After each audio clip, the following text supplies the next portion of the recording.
Well, good morning, everyone. And once again, welcome to another live this morning, and hope you're having a great start to your day. We sure appreciate you guys coming on, and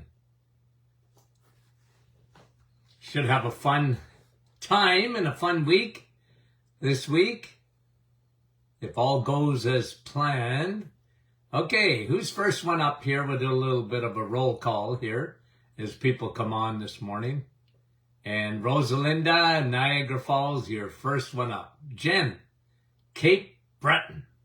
Sandra, Aurelia, good morning to you guys. Andrea, Niagara Falls. Mike from Norland. Carrie, Nebraska, good morning. Fran, Orangeville. Brahim, Portland, Oregon. Joe, Duncan, BC. And Amna, good morning. Holly and Georgie, appreciate it, much appreciated. Sue from Bolton. Linda, oh, I love Linda's. Wendy, good morning from Markham.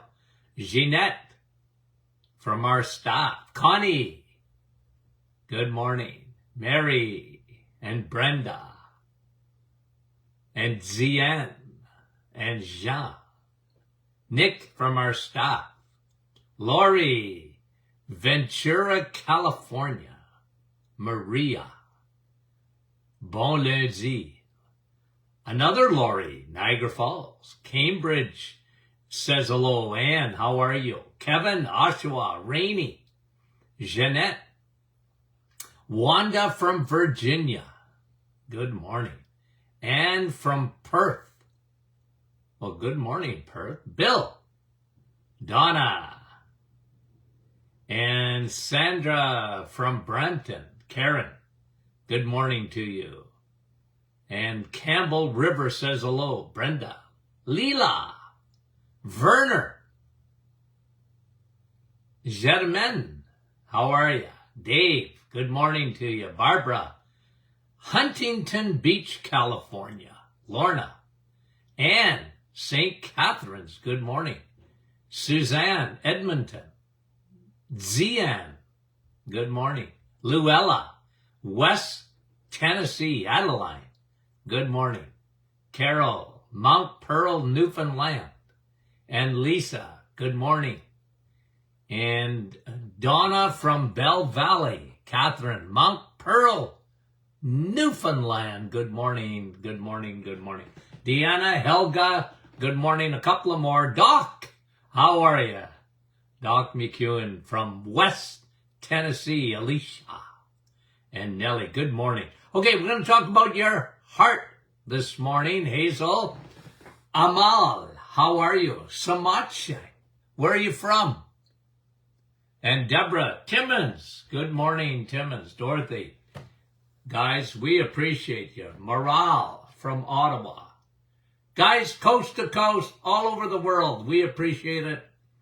And we want to say hello. Washington State, Sandy. Now, I'm just going to show you, for those listening on a podcast, I'm just showing you a picture of the heart. This is on my atlas that I had. Got me through school. I love this thing. It's almost as old as I am. Okay? And but what I'm showing you is the heart. And people don't think about this too much. You know, you take those 100,000 beats a day for granted, don't you? You don't even think about it too much. Unless something's going wrong. Unless you're having a heart attack, unless you're having atrial fib and, you know, your heart's out of whack, the electrical grid inside of it. But my friend, I just remind people that your heart is a muscle. It's a muscle. And one of the studies that came out that I flagged this weekend comes to you from, let me read it, the Buck Institute for Age Research. And what they're showing for the heart. One of the best things you can do.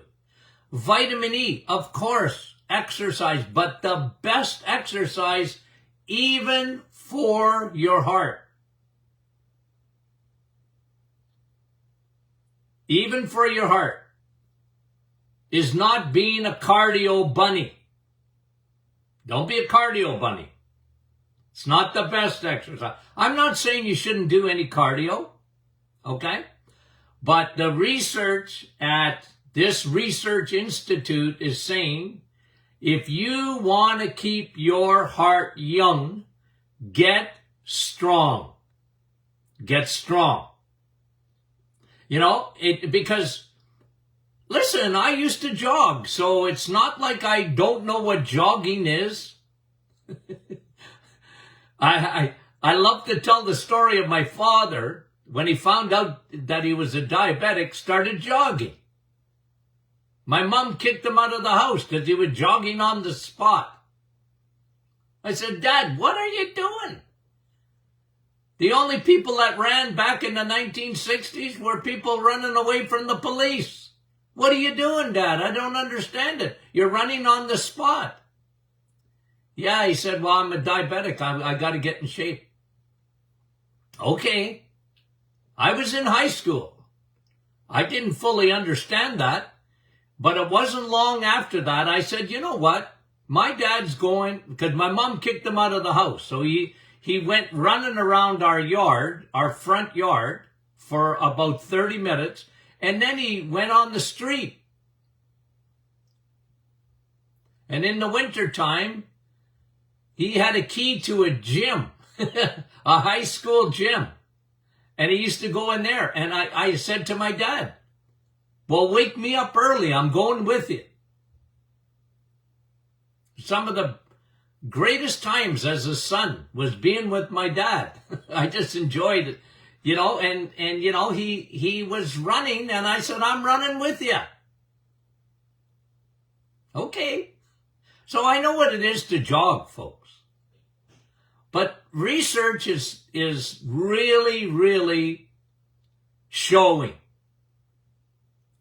You know what I'm talking about in my new book, you know, Sun, Steak, and Steel, and Sleep.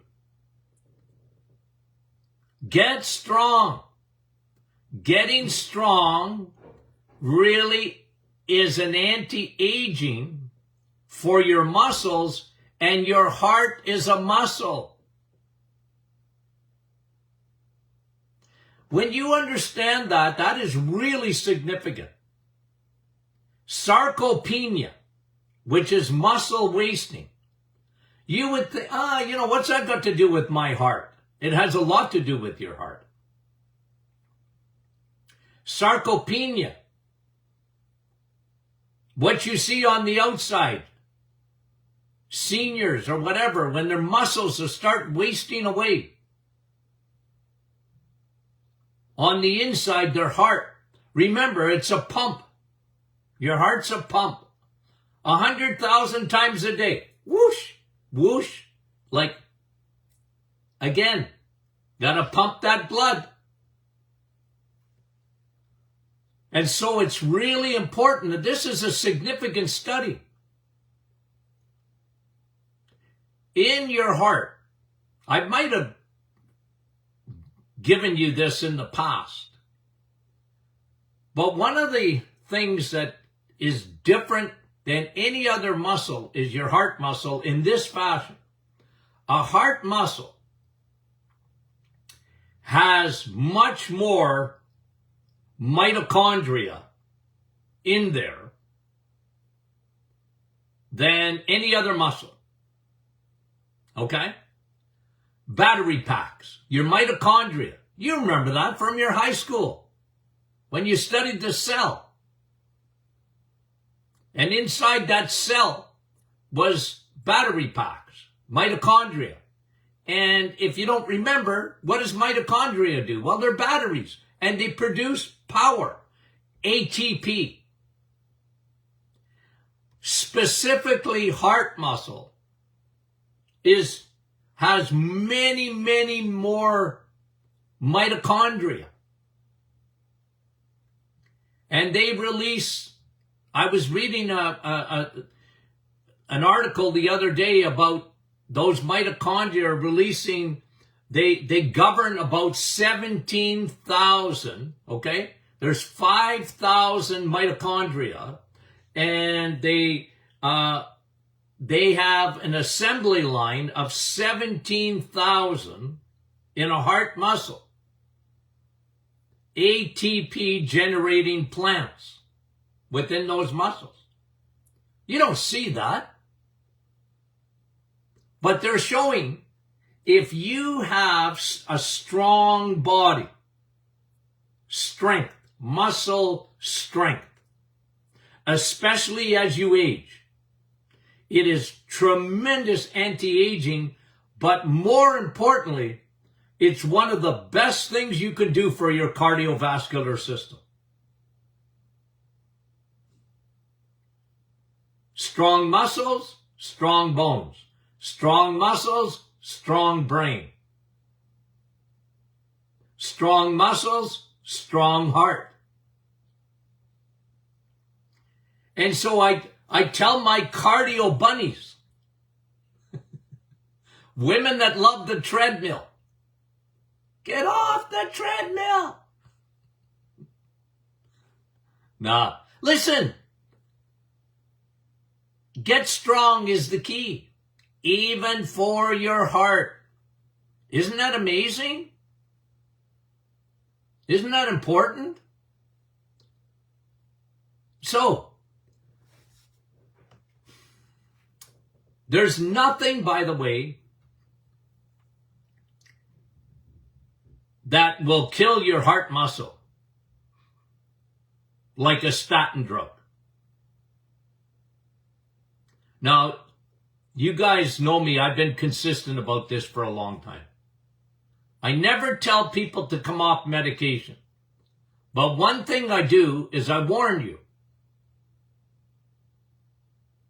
Doctors in their brain have the can't help it. They can't help but tell you about cholesterol. They can't help it. They're trained that way. And, you know, they have to undo biochemistry. They have to undo it so they don't think about it. And they've been trained to look at your LDL, like, you know, like total cholesterol and LDL. It's almost like when you get the other lipid profile done in your blood work, they don't even look at it. Like, I mean it, triglycerides. Unless it's flagged for them, they don't even look at it. HDL, they don't even look at it. And those are the keys when it comes to your lipid profile.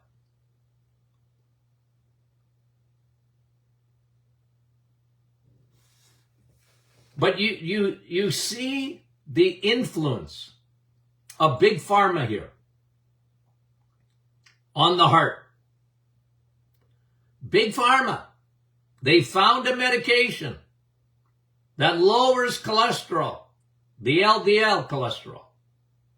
And they push it, and they push it, and they push it. And, you know, what has the result been? I mean, what's the definition of insanity? You keep doing the same thing over and over again with no results. There's no result. Heart disease is worse than ever. I rest my case. They were going to put statin drugs. They actually discussed it. You know, God bless the Queen. Okay? But in the United Kingdom, they were literally, this is 10, 15 years ago, were discussing, it actually came to Parliament, that they were going to put statin drugs, put them in water, in drinking water. Now, it never passed, but they talked about it. They said, well, wouldn't this be so good for heart disease, which is costing us a fortune? And United Kingdom, you're no better than we are in North America. Let me tell you that. Heart disease is still the #1 killer in our society today. But when you look for love in all the wrong places, you're going to come up empty. And look, my doctor put me on statin drugs. Yeah, well, join the cast of millions if you're over 60? 80% of the population in North America is put on a statin drug. Lipitor, Crestor, Zocor. I get a migraine headache. And there's no talk about, well, there is talk about diet. Well, eat in moderation. Or whatever you do, lay off the red meat. You got heart disease. Or it's going to give you heart disease. Look at all that fat. Look at the fat around meat. Look at the fat around the hamburger. How bad that is for you. It's going to clog up your arteries. Ugh. Do you remember what I brought to you? This is, I don't know how many podcasts ago. I've got to go find it. I talked about the Iron Dome. You remember that one? Nothing will protect your heart better than getting strong and cholesterol. What? Yeah, cholesterol. It's the Iron Dome around your heart. What? Yeah, cholesterol. You know what the Iron Dome is? In Israel, they have a system. You can't see it. But if a missile comes from their enemies, they have an Iron Dome that it stops the missiles in the air so it won't land in Israel. Go Google it. Well, your heart needs cholesterol to protect it.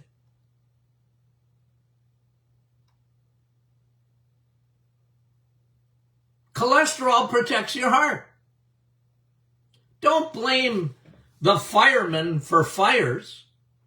Don't blame the policemen for crime. Yeah, they're there, but they're there for your protection. The firemen are there to put the fire out. That's what cholesterol does, my friend. It's been called the boogeyman, but it really isn't. It's make-believe. Nobody, and I mean nobody, ever died from a heart attack because of cholesterol. Well, yes, they did. It was too low. Oh, I got my cholesterol down. I'll give you a high five. No, I won't. I'm sorry. You can't change my mind. It's good for you. Cholesterol, your body can't live without cholesterol. You're made up of cholesterol. It's on the highways and byways of your blood vessels. It is the protective layer of your cells. Your cells would be squishy and you wouldn't be able to produce enough energy without cholesterol, my friend. I know, it goes against the grain. I read this statement. Let me see if I can find it here. I wrote it down. This is interesting. It came out on the weekend. I flagged it and I wrote it down here. Today's world scenario. Okay? I heard a guy saying this, so I wrote it down. Okay? Big Pharma funds the media. 80%. I don't know if you knew this or not. 80% of all funding for the media comes from the pharmaceutical companies. 80%. They supply 80% of the revenue. The other 20% just about come from food. There's the car industry and this and that. But 80% is the pharmaceutical industry, okay? The media funds your fears.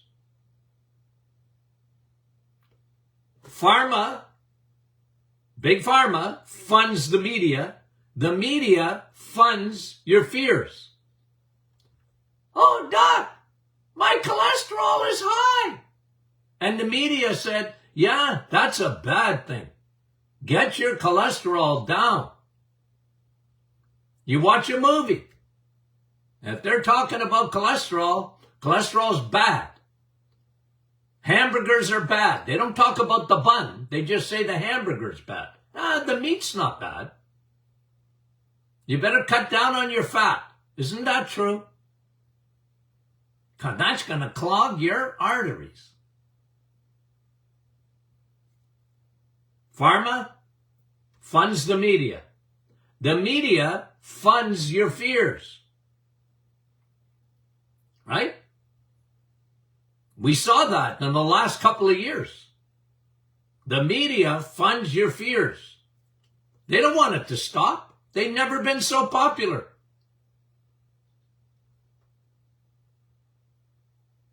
Right?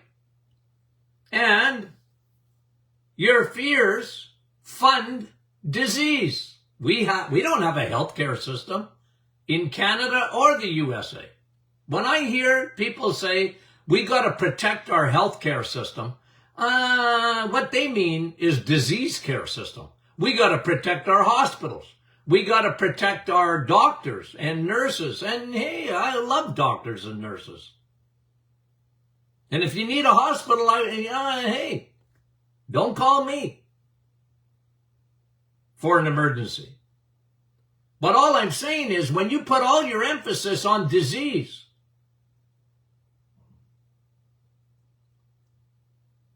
think of it. Think of how this goes. Big Pharma funds the media. The media funds your fears. Your fears fund disease. Right? Cholesterol. Cholesterol is one of them. And your disease funds Big Pharma. Think of it. They're in the disease care business. From antidepressants, right? From your brain to your toes. They're not talking prevention. They're talking disease treatment. And look, you got a disease. I'm not saying don't treat it. I'm just telling you, if you understand how that goes, you see where we're at in our society today. All the tea in China isn't going to pay for our disease care system. All the tea in China. Like, what are we going to do? Just build more and more and more and more and more hospitals? And I know you guys get it.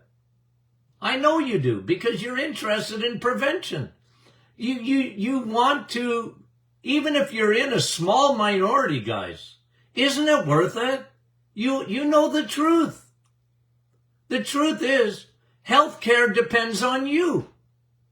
Real care depends on you.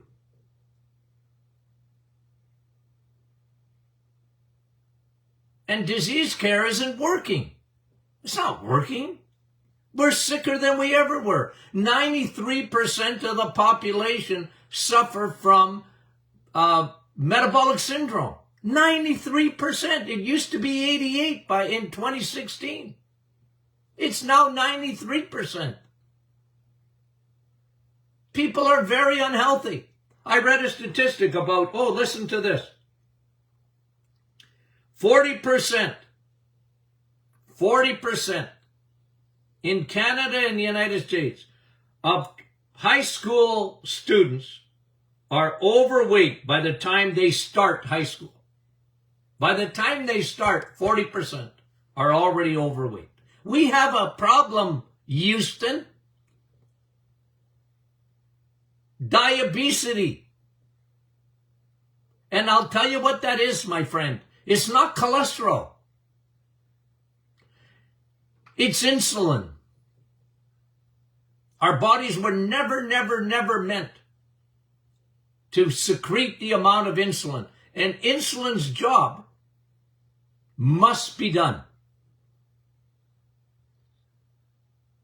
And if we insist on being carboholics, sugarholics, then insulin will do its job and store it as fat. That's its job. I have to store your carbs. I have to. You insist on eating carbs? I'm going to store it. I'm going to pack up your liver. Since you don't have any muscle, you got bins. Small bins or bigger bins. The bigger your bins for glycogen, stored energy, the less problem you're going to have with your liver and the less problems you're going to have with your heart and your brain.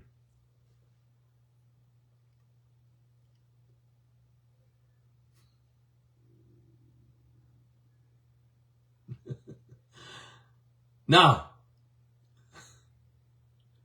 like I was telling Dr. McEwen yesterday, now you know 99% more than your family doctor or your dietitian friends, and even most nutritional friends, because they're not taught that. You know, I got taught nutrition in the 1970s. Well, I started then. I took 2,000 hours of nutrition in my undergraduate courses. But we had some good teachers. They got you to think outside your box. But the best teacher I ever had was my dad. My high school days, watching my dad as a diabetic change his life. I watched him. I observed. And he kept telling me, well, I can't have sugar. Why? Well, I'm a diabetic. Yeah, but other diabetics are drinking orange juice and, nah, he said, I can't have that. Why, Dad? He said, I'm a diabetic. You can't have sugar. I have an allergy to it. Okay. I learned that in the 1960s, my friend. I learned that in the 1960s. When part of our nutrition course was studying under Dr. Atkins.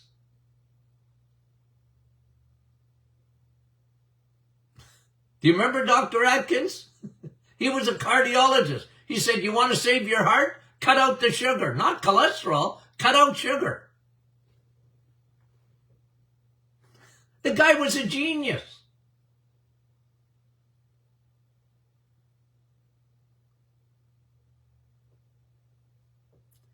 I learned from the best. And I've been consistent. Save your heart, my friend. Save your heart.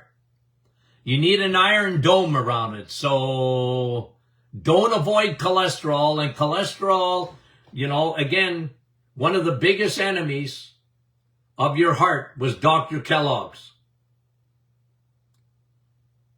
I call them cereal killers. Dr. Kellogg's invented cereal because he wanted to lower your cholesterol. And so did Dr. Keys, Ansel Keys. They're serial killers. They killed millions of people. I know they meant well, okay? Don't get me wrong, okay? I never go after people's motivation. They meant well, but they were wrong. Cereal isn't good for your heart. Cheerios aren't good for your heart. Oatmeal isn't good for your heart. Steak is good for your heart. So is eggs. So is cheese.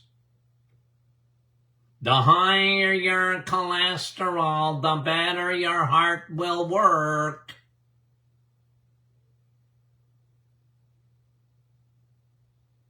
Yep. Send the firemen out. Send the policemen out. That's how your heart works, my friend. And get strong. Get strong. Remember those battery packs.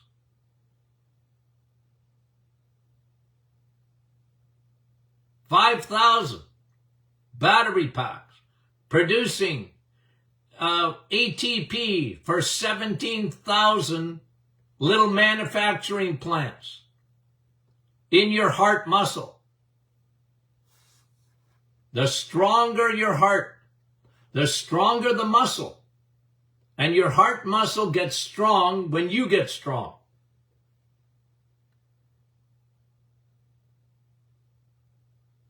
What's the moral of the story? Don't be a cardio bunny. Well, if you're going to do cardio, do both, okay?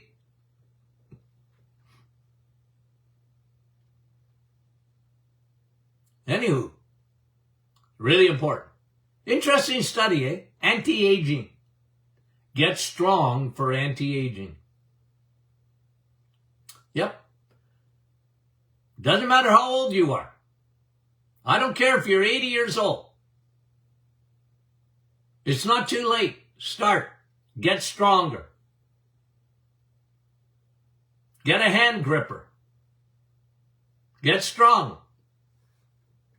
Light weights. Do repetition. Get those resistant bands. You don't have to go to a gym. If you go to a gym, good for you. Okay? Good for you. I got no problem with that. Okay. Hey guys, we got a good week lined up. A real good week.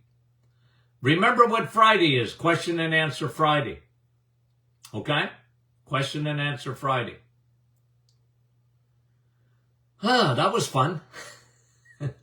I got a workout this morning. Okay. So, if you're not a member of the private Facebook group, join the tens of thousands that already are. Invite your friends and family so they can hear the other side. And that's all right. You can question me. I'm a big boy. I know, and I get questioned every day, and that's all right. I mean it. I want you to question me. But I'm telling you, I'm right. I'm right.